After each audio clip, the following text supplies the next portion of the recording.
Hello friends, welcome back to anithajaganskitchen. Kitchen. இன்னைக்கு நம்ம mango seedல இருந்து எப்படி mango tree grow பண்ணலாம் அப்படினு பார்க்கலாம். வாங்க. நம்ம யூசுவலா mango சாப்பிட்டுட்டு கொட்டையை தூக்கி போட்டுருவோம். ஆனா அப்படி தூக்கி போடாம அதை சேவ் பண்ணி எல்லாரும் நம்மளுடைய வீட்லயே mango tree எப்படி grow பண்றதுன்னு பார்க்கலாம். நான் இங்கே அல்ஃபோன்சா மேங்கோ எடுத்திருக்கேன்.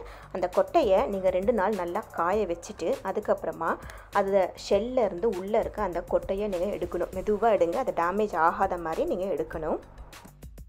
இப்போ என்ன பண்ணுங்கள், நம்ம ஒரு டிஷ்யூ பேப்பர் எடுத்துகிட்டு அதை நல்லா தண்ணியால் ஸ்ப்ரே பண்ணிக்கலாம். ஸ்ப்ரே பண்ணிவிட்டு உள்ளே நம்ம எடுத்து வச்ச அந்த மாங்காய் கொட்டையை உள்ளே வச்சு அதையும் ஸ்ப்ரே பண்ணி அதுக்கப்புறமா நம்ம ஃபோல்ட் பண்ணுற மாதிரி ஃபோல்ட் பண்ணி 4 பக்கமும் தண்ணி தெளிச்சிடுங்க.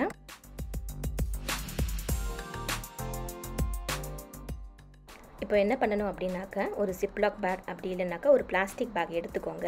அப்புறமா நம்ம ஸ்ப்ரே பண்ணி வச்சுருக்க அந்த டிஷ்யூ பேப்பரை உள்ளே வச்சு ஏர் எல்லாம் எடுத்துட்டு அதுக்கப்புறமா இப்போ நான் ஃபோல்டு பண்ணுற மாதிரி ஃபோல்டு பண்ணி ஒரு சன் இல்லாத இடத்துல அப்படியே வச்சுருங்க.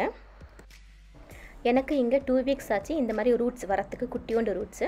அப்புறம் 1 மந்த் கழித்து பார்த்தோம் அப்படின்னாக்கா பாருங்கள் எவ்வளோ நல்லா பெருசாக ரூட்டும் வந்திருக்கு. மேலே அந்த பிளான்ட்டோட க்ரோத்தும் இருக்குது பாருங்கள் மேலே.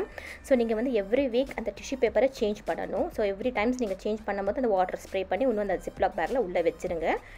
இப்போ பார்த்தீங்கன்னாக்கா ரூட்ஸும் வந்திருக்கு, நமக்கு பிளான்ட்டோட க்ரோத்தும் வந்திருக்கு. ஸோ அதை வந்து இப்போ நம்ம பாட்டில் மாற்றிடலாம்.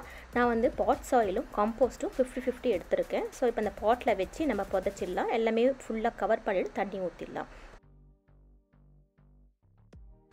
இப்போ டிஷ்யூவில் வைக்கிற எல்லா சீட்ஸும் இந்த மாதிரி ஜெர்மினேட் ஆகும்னு சொல்ல முடியாதுங்க. ஏன்னா நான் வந்து 4 சீட்ஸ் வச்சேன், எனக்கு 2 தான் இந்த மாதிரி ஜெர்மினேட் ஆச்சு. ஸோ அந்த சீட்ஸ் பொறுத்து தான் அது வந்து க்ரோ ஆகும்.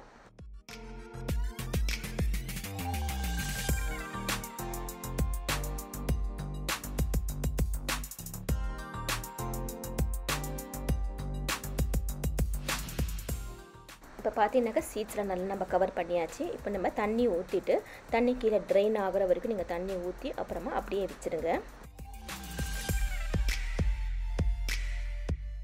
நான் வந்து இப்போ வீட்டுக்குள்ளே தாங்க வச்சுருக்கேன் இது.